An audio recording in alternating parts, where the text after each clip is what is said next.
नमस्कार, मैं कमलेश कबीर आपका एक बार फिर स्वागत करता हूं इस नए एपिसोड में। आज के इस एपिसोड में हम बात करने वाले हैं गांधी परिवार, कांग्रेस पार्टी और पूरे विपक्ष की। गांधी परिवार, उसके तीनों सदस्य सोनिया गांधी, राहुल गांधी और प्रियंका गांधी। प्रियंका गांधी ने आज लोकसभा में शपथ ली एमपी पद की।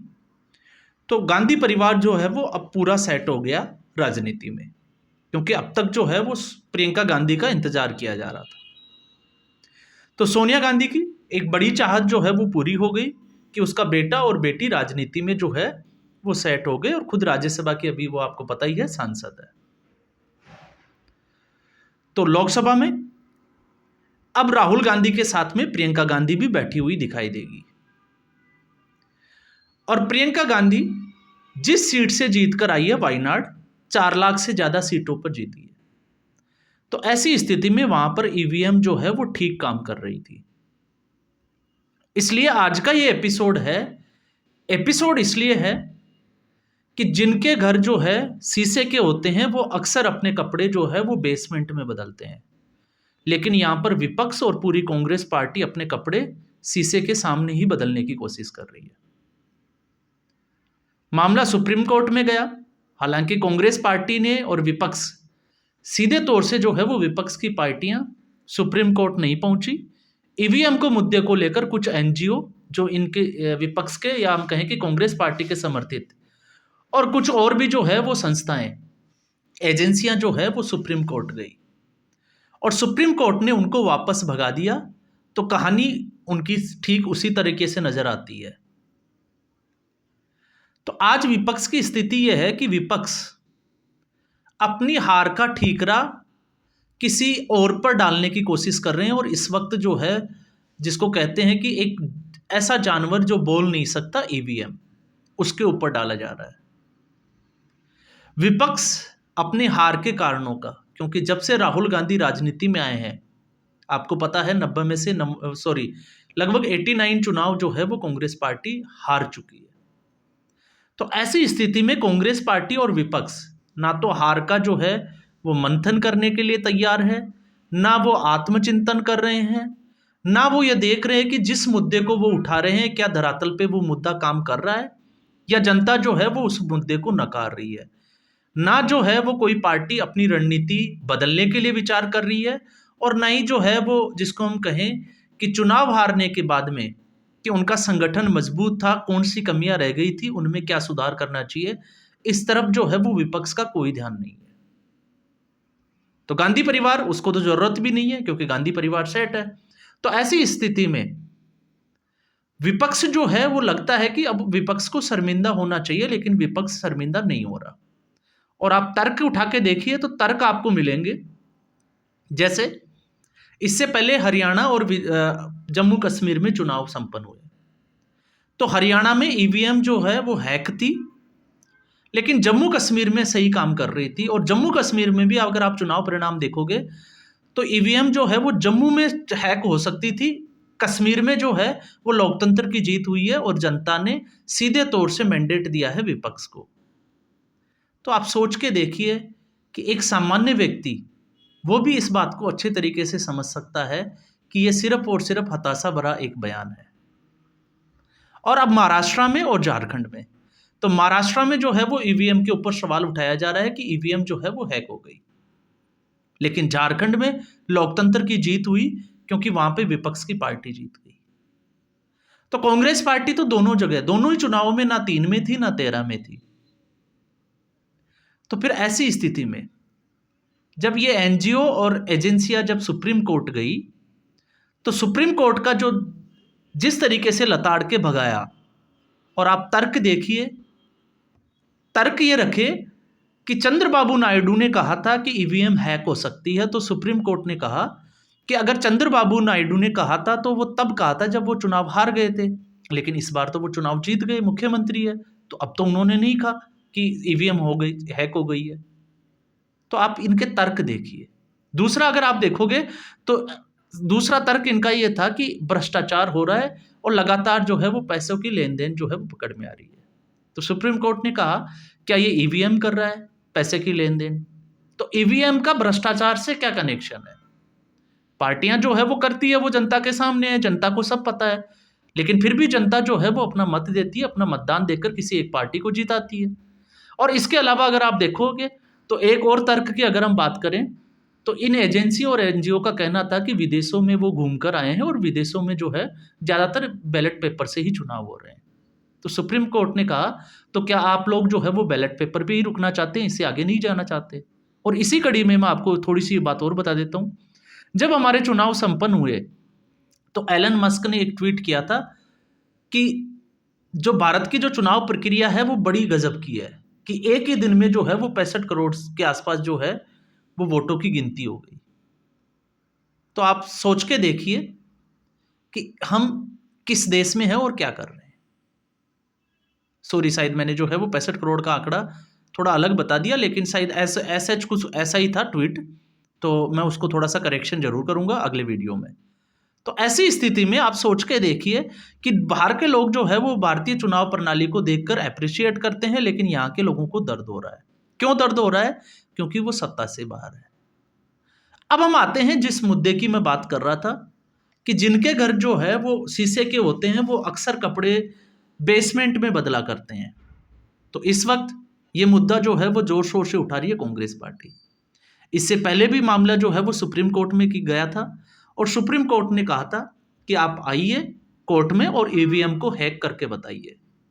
तो एक भी दल किसी भी हैकर को लेके सुप्रीम कोर्ट के सामने नहीं गया। तो आप अंदाजा लगाइए कि विपक्ष की जो है वो अभी कुंठित मानसिकता जो है वो किस कदर, जिसको हम कहें कि मतदाताओं को इन्फ्लुएंस करने में लगी हुई है। और जब मामला आता है, ये लोग ये कहते हैं कि बैलेट पेपर से जो है वो चुनाव होना चाहिए। तो बैलेट पेपर से चुनाव होना चाहिए, तो बैलेट पेपर से 2000 से पहले, क्योंकि पहली बार ईवीएम जो है वो कांग्रेस पार्टी ने ये प्रस्ताव रखा था, कांग्रेस पार्टी ही लेके आई थी, और 1989 में जो है वो कांग्रेस पार्टी ने ही इसका राजस्थान जैसे राज्य में जो है वो मतदान करा के इसको चेक भी किया था, और उसके बाद में धीरे धीरे पूरे देश में लागू हुई थी। और जब ईवीएम पे सवाल खड़ा करने की बात आती है, तो सबसे पहले सवाल खड़ा किया था लाल कृष्ण आडवाणी ने, विपक्ष की तरफ से। और क्यों किया था? क्योंकि उस वक्त लाल कृष्ण आडवाणी भारतीय जनता पार्टी की तरफ से जो है वो प्रधानमंत्री के कैंडिडेट थे, यूपीए 2 की मैं बात कर रहा हूं। और उस वक्त भारतीय जनता पार्टी की जो है वो हार हुई बुरी तरीके से, लाल कृष्ण आडवाणी जो है वो हार गए। तो ऐसी स्थिति में उनको लगा कि मैं कैसे हार सकता हूं, तो ये लगता है कि ईवीएम ही गड़बड़ है, ये चुनाव प्रणाली ही गड़बड़ है। तो लालकृष्ण आडवाणी की जो विपक्ष में जो भूमिका थी और जो मानसिकता थी, ठीक वैसी ही मानसिकता जो है वो अब विपक्ष की नजर आ रही है। तो एक बार अगर हम नजर डालें बैलेट पेपर पे, तो मैंने इस पे थोड़ा रिसर्च किया और कुछ आंकड़े निकाले। और जब आंकड़े निकाले, तो आंकड़े जो निकल कर सामने आए वो आंकड़े थे, उन आंकड़ों की अगर मैं बात करूं, तो सबसे पहले कन्नौज लोकसभा चुनाव में, जो कि मैं बात कर रहा हूं 1967 में, तो कन्नौज उत्तर प्रदेश का, जहां पे आपको पता होगा इस वक्त अखिलेश यादव समाजवादी पार्टी के जो है वो चुनाव लड़ते हैं, डिंपल यादव को चुनाव लड़ाया था। तो वहां पे कुल जो है वो लगभग 2.5 लाख मतदाताओं से ऊपर थे, 2,94,581 मत पड़े थे। मैं 1967 की बात कर रहा हूं। और उस वक्त जब चुनावों का जो है वो 15 से 21 फरवरी का जो समय था जब चुनाव हुए, और उसके बाद में जब इसमें जो है वो मत परिणाम आया, काउंटिंग हुई, तो उसमें 11,158 जो मत थे वो रद्द हो गए। और फिर इस चुनाव में आप देखिए 24 फरवरी को जो चुनाव परिणाम आया, तो लोहिया जो है वो 472 मतों से विजय हो गए, और कांग्रेस पार्टी के एसएन मिश्र, जो तेज नारायण जो स्वतंत्र सेनानी हुआ करते थे, उनके बेटे, उनकी चुनाव में हार हो गई सिर्फ और सिर्फ 472 वोटों से। और मामला गया कि चुनाव में जो है वो धांधली हुई है रिकाउंटिंग के लिए, और उसके बाद में आपको पता होगा कि निधन भी हो गया था, सीट खाली हो गई, और उसके बाद में खुलासा हुआ कि इसमें जो है वो गड़बड़ी हुई थी। तो आपने, और दूसरा आप ये भी देखिए कि जितनी भी जो फिल्मों में राजनीति से जो प्रेरित जो फिल्में होती है, उन मूवी में दिखाया जाता है कि किस तरीके से गुंडे आते हैं और पूरे के पूरे बूथ कैप्चर कर लिए जाते हैं, जबरदस्ती जो है वो स्टाम्प लगाए जाते हैं, जो मतपत्र होते हैं उनके ऊपर, या फिर जो है वो पूरी की पूरी पेटियां जो है वो तालाबों में, सड़कों पे पड़ी हुई मिलती है। तो ये कब की घटना है? ये तो 2014 से पहले की जो घटनाएं हैं उनके ऊपर आधारित मूवियों में ये दिखाया जाता है।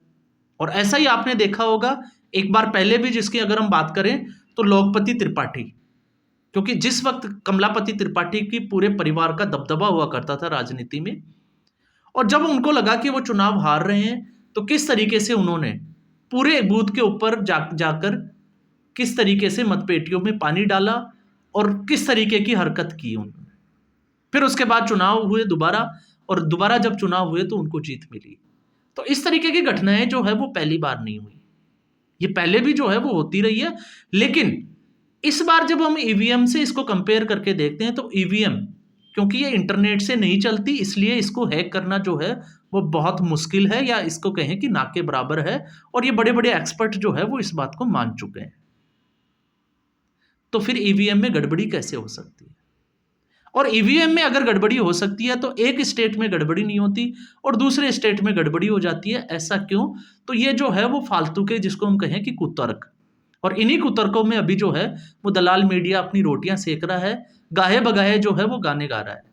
आपने देखा होगा, जिसकी मैं बात कर रहा हूं, कि आरएसएस ने जो है वो खुद पैंट पहन ली और अशोक वानखेड़े की चड्डी तक उतार दी।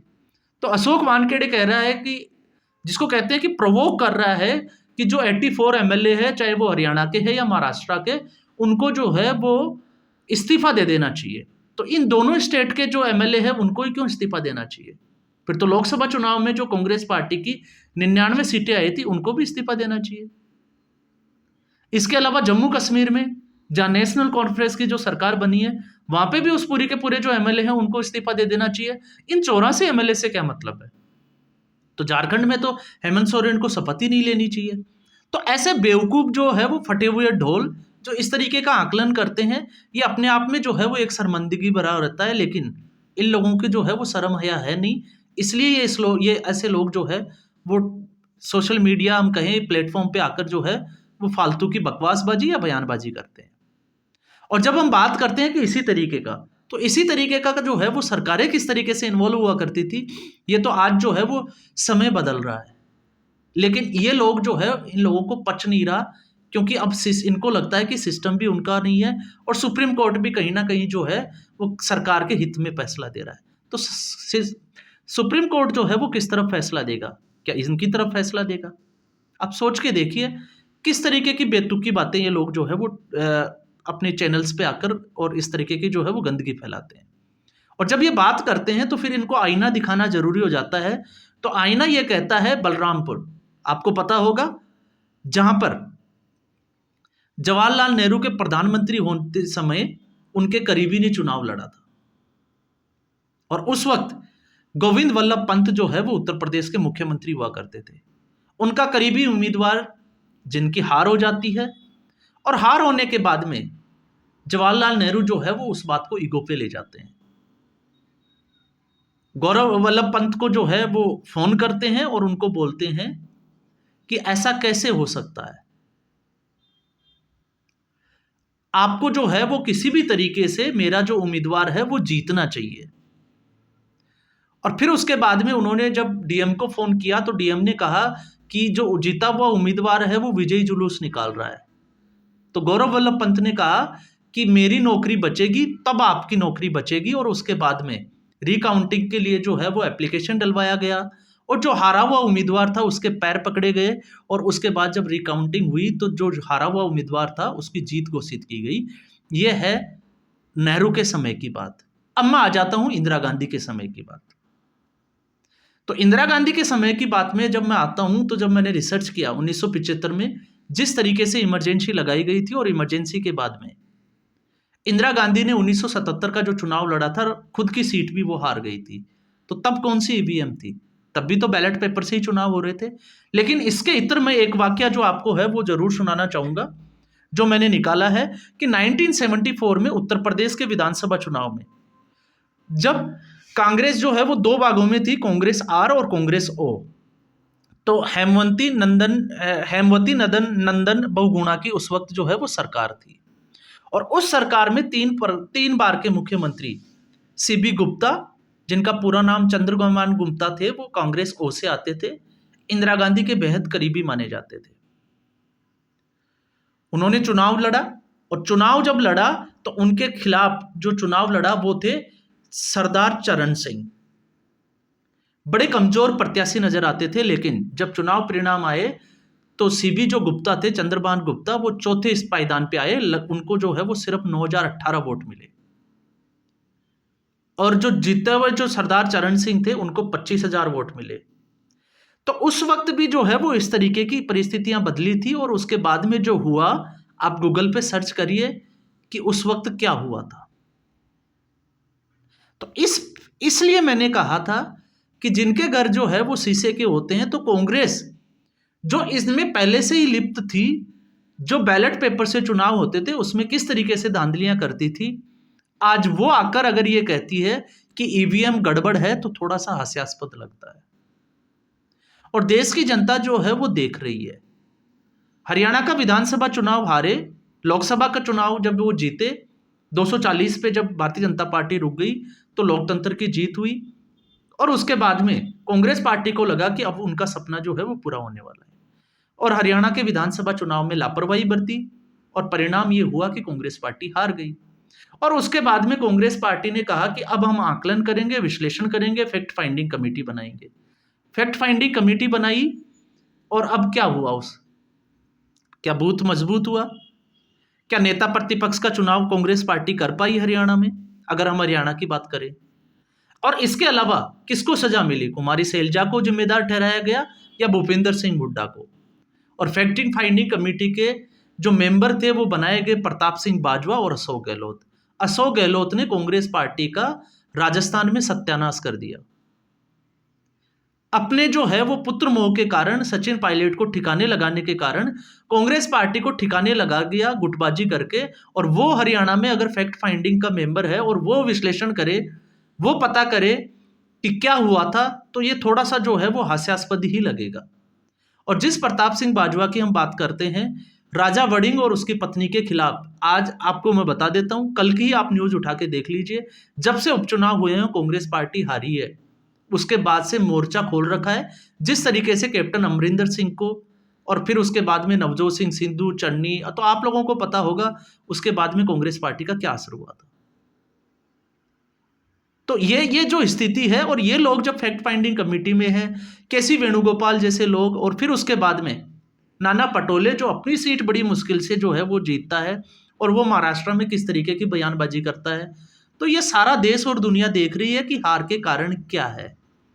लेकिन जब कोई व्यक्ति समझना ही नहीं चाहता कि हार के कारण क्या है, तो फिर वो इस तरीके के अनाप शनाप टिप्पणियां करेगा, और कहीं ना कहीं सुप्रीम कोर्ट का वक्त ही जाया करेगा। तो इससे आप अंदाजा लगा सकते हैं कि विपक्ष की इस वक्त कुंठित मानसिकता जो है वो कहाँ जा रही है। तो आज के एपिसोड में बस इतना ही। उम्मीद करूंगा ये वीडियो एपिसोड आपको समझ आया होगा। वीडियो को लाइक करें, शेयर करें, चैनल जरूर सब्सक्राइब करें। धन्यवाद।